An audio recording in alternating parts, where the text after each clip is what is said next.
तो हम परमात्मा की बात को, तत्व ज्ञान को महत्व कम देते हैं और संसारी लोगों की बातों को तुरंत ग्रहण कर लेते हैं, उन्हीं को उसको आचरण कर लेते हैं। उसके बारे में बता रहे हैं कि संसारी दी गल्ला चिन्ह नहीं बूझे शब्द जो गहरे नू, ये मुर्दों से ती प्रीत लगाव न जाने सतगुरु मेरे नू, मैं तो दे दिए बाल्यम बैरे नू। संसारी लोगों की बातों को तो तुरंत मान जा, और हम ये गहरी बातें जो बहुत गूढ़ रहस्य आपको बता रहे हैं, यथार्थ ज्ञान बता रहे हैं, इनको सुनने को तैयार नहीं, इनके ऊपर आचरण नहीं करते। और मुर्दों से ती प्रीत लगाव न जाने सतगुरु मेरे नू, मुर्दों से ती, जैसे प्रत्येक गांव में और प्रत्येक नगर में, शहर में कितने पीर की मड़ी पाओगी, और कहीं पर कोई बाबा जी की, कि हमारे यहाँ बाबा की पूजा करती, जोड़ डाले बाबा की, फलाने बाबा की। और परमात्मा कहते हैं उन मुर्दे जो मर चुके हैं उन मत प्रीत लगावें और ना जाने सतगुरु मेरे नू, जिंदे सतगुरु को छोड़कर उन मरे हुए बाबा जी और उन गुरु, पीर माने गुरु, वो नकली पीर गुरु हुआ करते थे, वह भूत बन गए। और वो भूत बन के जहाँ उनके अंतिम संस्कार किया था, उस अपने शव के उस ऊपर बनी हुई यादगार के वहीं चक्कर काटते रहते हैं। तो परमात्मा कहते हैं कि जैसे कोई वैद्य था और उस वैद्य की होगी मृत्यु, वह जब जीवित था नब्ज देखता था, दवाई बनाकर गोट के बढ़िया पुड़िया दे देता था, अगले बच्चा, बेटा बेटी इसको ऐसे ऐसे खाना, ये इसके जो है पथ्य रखना, ये परहेज रखना, वो बच्चा, वो रोगी स्वस्थ हो जाता था उस जीवित वैद्य के द्वारा दी गई औषधि से। अब वो वैद्य मर जावे, उस वैद्य की मृत्यु हो जा, उसके बाद उस वैद्य के जहां अंतिम संस्कार करे वहां यादगार बना दे कोई, और फिर वहां मत्था टेक कर नो कहे वैद्य जी मुझे स्वस्थ कर दो, हे वैद्य जी मुझे स्वस्थ कर दो। क्या ये बात न्याय संगत है? नहीं। अब वहां वो वैद्य नहीं है जो नब्ज देख करके दवाई देता था, रोग को पहचान लेता था। वैसा ही वैद्य और जीवित ढूंढना होगा और उस वैद्य के पास जाकर के आपने वो दवाई औषधि लेनी होगी। इसी प्रकार जो संत गुरु पीर मृत्यु को प्राप्त हो चुके हैं, उनकी यादगारें बनी हुई हैं, उनकी हम वहां जाकर के कोई मन्नत मानते हैं, कुछ कुछ करते हैं, मन्नत मांगते हैं, वहां कुछ संकल्प करते हैं, फिर वहीं डाल आते हैं। तो उन मरे हुए गुरु पीर के उन यादगारों पर जाने से आपको कोई लाभ नहीं होगा।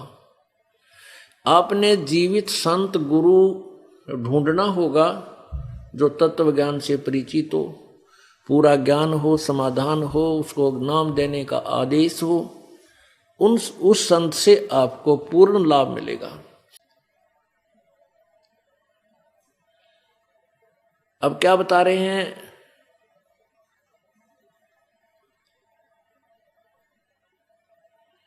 मुर्दों से ती प्रीत लगावे न जाने सतगुरु मेरे नू। फिर क्या बताते हैं? श्वेत छतर सिर मुकुट बिराज देखत ना उस चेहरे नू। श्वेत छतर सिर मुकुट बिराज देखत ना उस चेहरे नू। ऊंची थलियां खेती बोवे ये भूल गए निज डेरे नू। ऊंची थलियां खेती बोवे भूल गए निज डेरे नू। मैं तो दे दी है बालम बैरेनु मैं तो दे दिए बालम बैरेनु।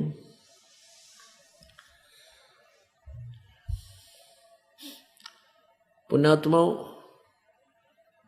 अज्ञानता के आधार से हमने परमात्मा की परिभाषा क्या सुन रखी थी कि परमात्मा निराकार है, उसका केवल प्रकाश ही देखा जा सकता है।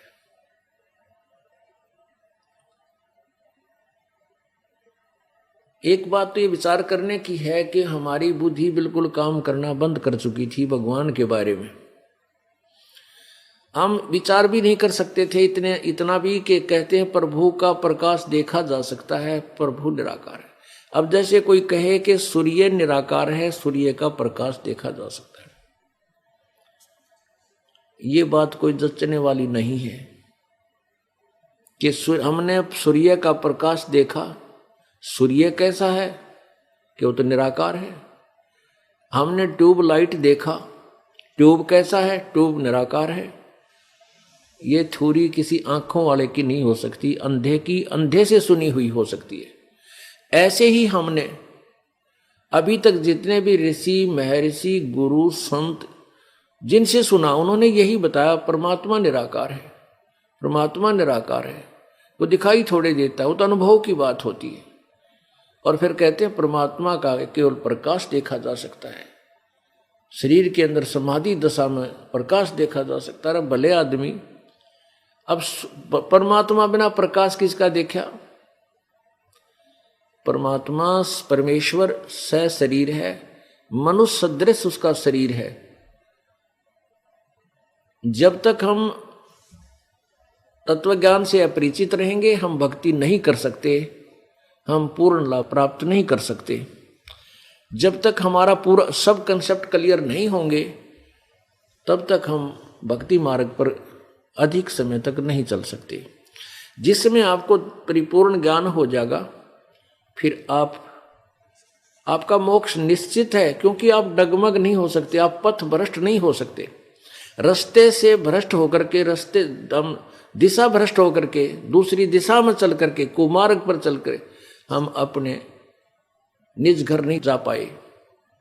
अब हमें दृढ़ विश्वास हो जाएगा कि जिस मार्ग पर हम चल रहे हैं ये अपने निज घर का है, हम कभी डगमग नहीं होंगे। थे 100 आदमी बैक आए हमें।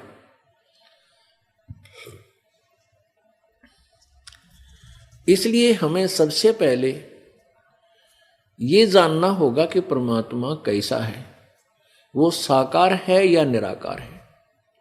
परमात्मा साकार है, मनुष्य जैसा है, और वो स शरीर है। अंतर इतना है कि प्रभु का शरीर तेजो में है, प्रकाश है, प्रकाश युक्त है, प्रकाश में है। जैसे अब सूर्य है, ये प्रकाश युक्त है, तेजो में है। इसी प्रकार परमेश्वर का शरीर तेजो में है, इसलिए वेदों में उसे अग्नि शब्द से संबोधित किया है। अग्नि का अर्थ होता है प्रकाश युक्त, प्रकाश में परमेश्वर। अग्नि तनुरसी, हे प्रकाश में परमेश्वर आपका शरीर है। विष्णवे तवा सोमस्य तनुरसी, उस परमेश्वर का सबके धारण पोषण करने के लिए भी उसका एक शरीर है।